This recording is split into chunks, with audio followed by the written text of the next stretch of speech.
Hello and welcome to my tutorial video on hydro dipping miniatures and other plastic models.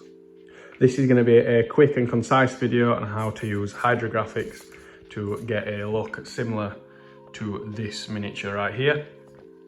I found hydro dipping to be brilliant for at least the bigger models because you get a really detailed finish with very little work, and it's also a very enjoyable process to do. I'll put links in the description below for all the stuff you need. So it's time to start this step-by-step tutorial that will show you how to do it with also minimal equipment. Starting with the materials first, we have a base coat. In this aspect, we're going to use gloss white for the most part of this. White works well as it brings out all of the colours in the hydro dip, whereas if you start with a darker colour, then you can lose some of the darker colours in the hydro dip because they just fade away into the base coat. I am going to show the hydro dipping of a few different models which will be in different colours, so we can see the different effects of different base coats as well. Secondly, you'll need an activator. This reacts with the hydro dip film when it is laid on the water. The last aerosol you need is a lacquer. You can use a gloss lacquer or you could probably use a matte lacquer. This might be better for some miniatures if you're wanting a darker paint job. However, personally, I didn't find that the gloss lacquer actually made that much shine. I thought it was just right for the model and brought out some more of the details in the hydrographics. Now these aerosols as a at-home kit tend to be the most expensive thing that you have to spend on. They end up about £12 each, but they do last a long time. The activator for definite, you barely use any, so that should last a very long time. Now for the hydro dip film itself, I picked this nice digital camouflage pattern. The roll itself is kept in the plastic bag at all times because if you have any moisture on your hands or in the air and you touch it, then the film is basically ruined. As you can observe from this little piece that got wet on the first model that I did, and it was just maybe a fingerprint or a droplet of water, but then it sticks together and it's basically ruined. I'm going to try and use these off-cut parts, which the plus with miniatures is you shouldn't have much waste because you'll always be able to use the little parts for little models. As for safety protection, I recommend a respirator like this one, this 3M mask. It wasn't actually that expensive. There will be a link in the description below for that as well. We've got some safety glasses. They are all generally well priced. Also gloves, some plastic gloves. I recommend using these as well, although to be honest, depending on how dry your hands are, it's maybe not necessary, as I'll explain during the video. Also, you will require some masking tape or other painter's tape to mask off the parts that you wish to not have hydro dipped. This is the model that we'll be hydro dipping today. It is just a tower devilfish bought second hand. It's already built up, and I've started to paint the parts black that need to be black, like the engines. The reason why these need to be black is because the parts are going to be masked off for where the hydro dip doesn't want to be. So all these back parts of the engine want to be black, and the feet underneath want to be black as long as with vents. However, the previous owner has painted the windscreen already, so I'm going to try and mask that off, as an issue I found on my first hydro dipping is with the eyesight damage I have, plus the camouflage printing is extremely difficult to paint in parts like that for me. So as soon as that's already been painted, I'm going to mask that off first. To mask the cockpit screen as easy as possible with a limited eyesight, I'm just using thin pieces of masking tape and actually using my thumbnail to locate the bottom half, and then I'll just cut them at the top by creasing them with my thumbnail. You could probably tear them off at that. I can also use a scalpel knife just to get into the actual ridge line that's manufactured into the model. Now we have the tower model painted in white. The white coating doesn't have to be too thick because it is just an actual base colour for the hydro dip. It's not something that needs a massive amount of coverage. It's not something that needs to be a really deep crystal white either. What I've got here is good enough. I also have some other models that I'll be hydro dipping and showing you the difference in size and colour. So we do have a marine, a Primaris marine, just a cheap intercessor out of a kit, all again painted in white. I'm going to see how that comes up, see how the hydro dip actually goes around the gaps, how much it covers and how much it doesn't. We also have an old tower drone, which will be interesting to see how the green camouflage goes on a desert undercoat. And lastly, we have a different type of model, a 1/72 scale Harrier. This is just in a primer grey, but I've also decided to mask off a line halfway down, so we'll see how crystal clear the line can be and what colour the grey base coat takes the green camouflage as well. As for how much hydrographic film you should use, hydrographic film is generally the cheapest part of this. I think in pound sterling it was around £7 for a 50cm by 1 metre piece of hydrofilm, which when it comes to miniatures, that does a lot. So if in doubt, use more film than you think, because the cost of using more is very small. However, because I found that hydro dipping is very much you've only got one attempt thing, and once you do it and if it goes wrong, then you'll have to base coat it again, maybe even sand the old hydro dip off to make it smooth again.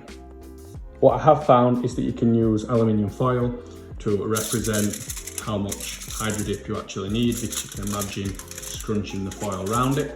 That also limits the amount of time that you'll have the hydro dip film out, limiting the amount of time that can get affected by any moisture. Also limits the handling time of the foam, which brings me on to the glove situation.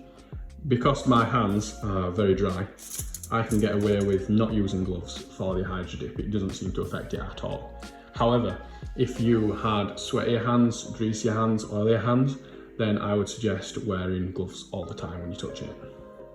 So now you can see how much hydrographic film you are likely to need using this. You'll also note that this obviously won't wrap around 360 degrees, so you will have to do a top and bottom. So for example, with this model, I will be doing the bottom first, and then I'll be doing the top after. Being a camouflage pattern, it fits in really well. You don't really get seam lines, it's not an issue. However, if you were doing other patterns, you might actually want to mask it off like I have done with the Harrier and have an actual line separating it. So you can see here how much I'm using for the engine nacelle. I did find that as long as you put it in this way around, due to the fact that this will be touching the body on this side, you don't need to do both sides, you can just do it in one, and the hydro dip does basically fold all the way around it. Also, you get away with that because you have the masked up rear end, so you're actually going in at an angle like that into the hydro dip. For the drone, you need a very small piece. This is because it's essentially a flat disc that is getting hydro dipped. It's just getting literally pushed in at an angle and dunked in and then pulled back out. So it doesn't need to wrap around at all. So a small piece like that is absolutely fine. This is the plus of doing hydro dipping for miniatures, because you use so little film that it costs virtually nothing and it saves so much time in doing stuff like that. For the marine, we've got a fairly big piece for the size of the marine, but it could possibly even need to be bigger than this because of the span of the arms. When the hydro dip goes around the model as it sinks in, it'll pull a lot of it in. So you can see if you're going corner to corner about that angle, it should work. But I'm probably going to cut that film a little bit bigger even than this. As for where to do it, if you were doing bigger items such as car parts or on a professional basis, then you would need a temperature controlled, likely stainless steel basing. However, for miniatures and models, a sink or tub is just fine. The water needs to be around 33 degrees Celsius. You can use a thermometer, however I just estimated it and it worked just fine. Things to note with this though is the sink needs to be big enough for the miniature or model that you are doing. So there needs to be enough water in the sink for the miniature or model to be fully submerged. You also don't have to worry about the hydrographic film ruining your sink or whatever tub you're doing it in. It can just be washed off. It is only when the lacquer is applied that it's actually a resilient surface. While it doesn't wash off easily, it can be scrubbed off, so any hydrographic film that is left can easily be removed from the sink or tub. Some tips for cutting the hydrographic film are, I would have the hydrographic film away from anything that could get wet. So this wants to be basically the other side of wherever you're working, so that when you do the models and pull them out of whatever water vessel that you're using, the models can go one side and the film stays on another side. This keeps everything dry, it keeps any water away from the film. I also recommend a good pair of big scissors, but any decent scissors will do. One thing I've seen in other tutorials is to use masking tape or some other form of tape around the sides of the hydrofilm, so you would tape around each side. This is to make it float better in the water so it doesn't sink, because if you get water on top of the film, then it's essentially ruined. However, I found that this can limit the amount of stretching that the hydrographic film can actually do, at least in some cases. Personally, as long as you're gentle, I haven't found an issue with actually putting it in the water and getting it to float. This could be because it is smaller pieces. Something I have found useful is because the film tends to roll up like this in any which direction it pleases, is doing little slits in these sides. I'll try and get it in a better position for you. Doing these little slits around the sides, around all four sides, does seem to help reduce the amount that it actually curls up. You might still have curling up in these slits, but the whole thing won't tend to curl up. And lastly, which way do you put it in the water? Now this is important, it needs to be the right way.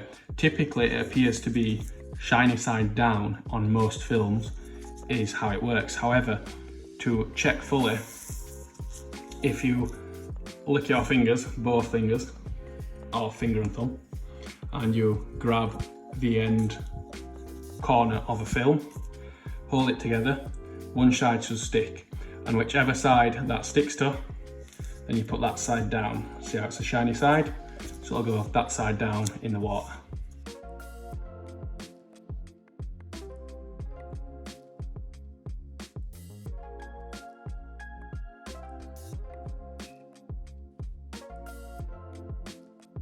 Now onto the hydro dip in itself. Once you have laid the hydro dip in the water, you will see that it starts to crinkle up and then will eventually expand again, and that is it basically taking on water fully. This typically takes around 1 minute. This is also the recommended amount that I've seen to do. However, the temperature of the water can change how long the film is needed in the water, so if you are making an educated guess at the temperature like me, this is a bit of a trial and error process. Once that time has passed, you can spray the activator onto the film directly and then start the dip at a 45-degree angle. Once the part is fully submersed, you just want to swirl away the excess hydro dip so you can pull it out cleanly. And then between each part, you don't have to replace the water, but you do need to skim the surface of any leftover hydrofilm. And on to the next piece. Something you do need to watch for is any bubbles that could be in the hydrofilm when you put it onto the water, and you just want to push these out to the side like so. Also note how fast the hydrofilm started to expand and essentially dissolve into the water once the activator was placed upon it. This, I believe, could be caused by the water being too hot or the film being in the water for too long. And of course, if you had a temperature controlled basin and properly timed this, then that shouldn't be an issue, but because we're doing this with limited equipment, so it's something you can do at home, it is something to bear in mind. However, I did find that after spraying the activator on it, if I dipped it straight away, I didn't have any problems with this. But I'll admit, having this unknown does mean it is a bit of a rush to start dipping it, so you need to have the model ready.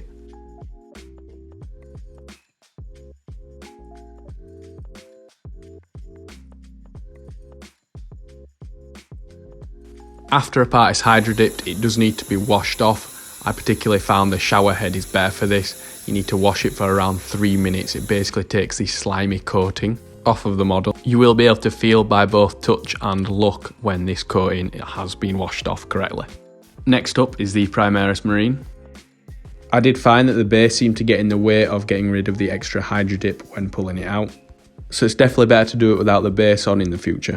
You will notice as well that there are parts of the Marine that didn't get covered, so I do recommend having the backpack off and the arms separate as well in future. So on the tow drone, I wanted to show what happens when you rush it.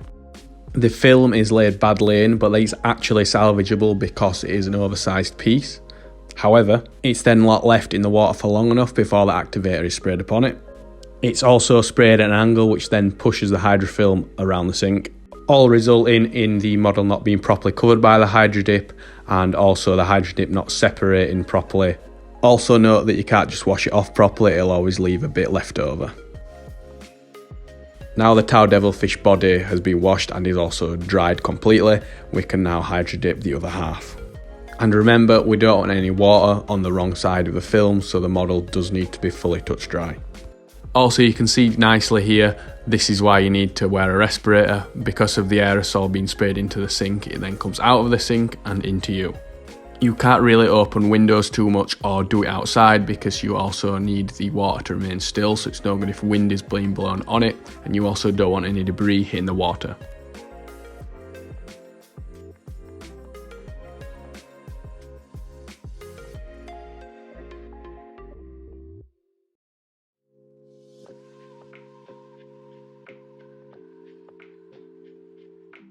And lastly, the 172 scale Harrier.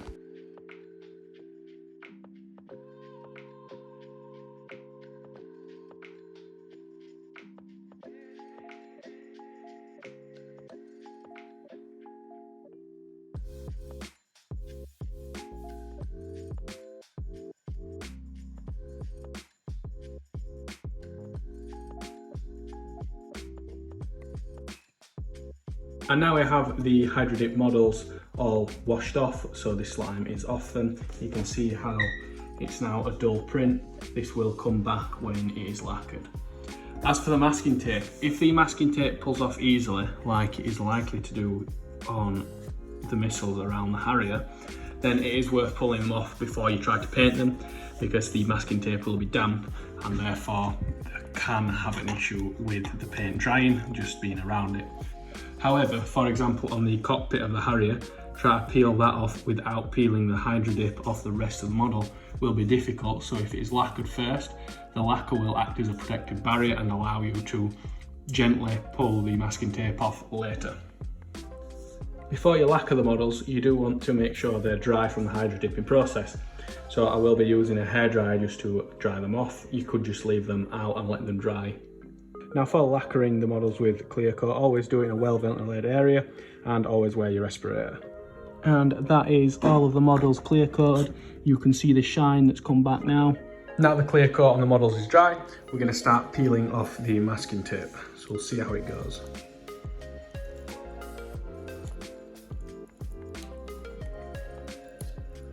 Now we have all the masking tape removed off all the models, we can compare the colours. So on the Harrier it's turned out really well. Also notice, even though I've only used masking tape and not actually some fine line painter's tape, the line across the body to split it in half worked really well. It's a really crisp line, it gives a really good finish. I would recommend taking anything off like the missiles because they came off anyway and I've just had to glue them back on with a glue gun in case you see any strings. And with the colour compared to a devilfish that has just been done, you can see it's just a slight bit darker in its colour. And that is due to the grey primer base coat. As for the Harrier, there's nothing else I want to do with that. The masking worked really well in the cockpit. That's basically all I'm going to do. I definitely recommend it for other models in general, including these 172 kits. Next up, the main piece.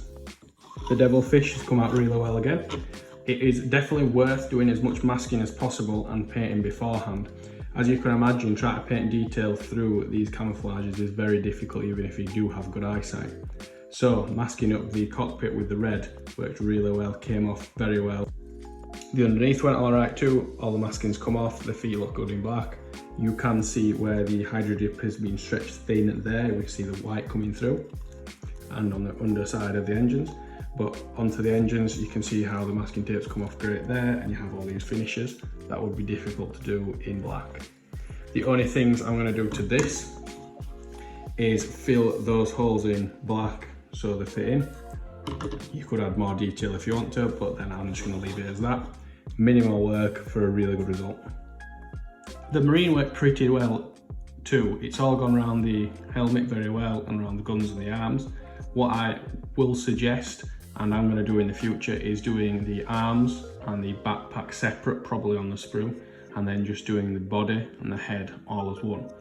And also not doing it on the base, because you will notice that the Hydro-Dip went too thin in certain parts around the legs, and I believe around the back and around the sides of the backpack. But it should still work pretty well if those parts are left on the sprue. And lastly, the gone wrong drone. You can see more Hydro-Dip, if anything, has come off in the washing and lacquering process. But the question is, can it be saved? And I believe yes, just by having the black paint on it instead. It will obviously not be perfect, but it'll still look good enough for the tabletop, I believe. I wanted to do this to show the difference between being patient and getting it right versus getting it wrong, because here we have a drone I did earlier, and you can see it is pretty much perfect. It's got a great finish and it looks great from above in particular. Lastly, with the base coat differences, you can see on this other model that the cannon has been painted in black as a base coat. However, you can only see parts of the Hydra dip that was on it. And that's just because the darker colours blend in a lot easier. So there you have your difference between the colours. You have your black, you have your grey, and you have your white. And that brings us to the end of the tutorial. I hope this has helped. I hope it's been clear enough. Do I recommend Hydra dipping models? 100%. It's really good fun and it gets a really good result as well. There's no way, even in my best days, I would have been able to paint these pans onto these models, and even if I did, it would have took absolutely ages. As for cost, is it cost worthy? I believe so. The film that I bought cost around £6 sterling, so that is, I think it is around $8 in USD, and this is in 2022. And that amount of film has done all of these models, so £6 for all of this. You're talking £2 for the big model at the back, £1.50 for the two at the front, and maybe 50p each for the middle ones. Or probably less actually. But I'm pretty sure the aerosol that I have will do 10 times this amount before it runs out. So the total cost in materials of doing this, excluding the respirator and the safety glasses, etc., is about £45, so I imagine that's about $60 in America, which can sound quite a big input cost for little miniatures like this. However, when you count Citadel paints are what, £2, £3, £4 a pot, you can soon get up to it. So I do think it's actually pretty cost effective. I'll leave you with some still images of the models. I hope you enjoyed the video and that this tutorial was useful to you, and that it might have got you interested in Hydra dipping minis, because it really is a fun thing to do. Please like and subscribe, and have a good day.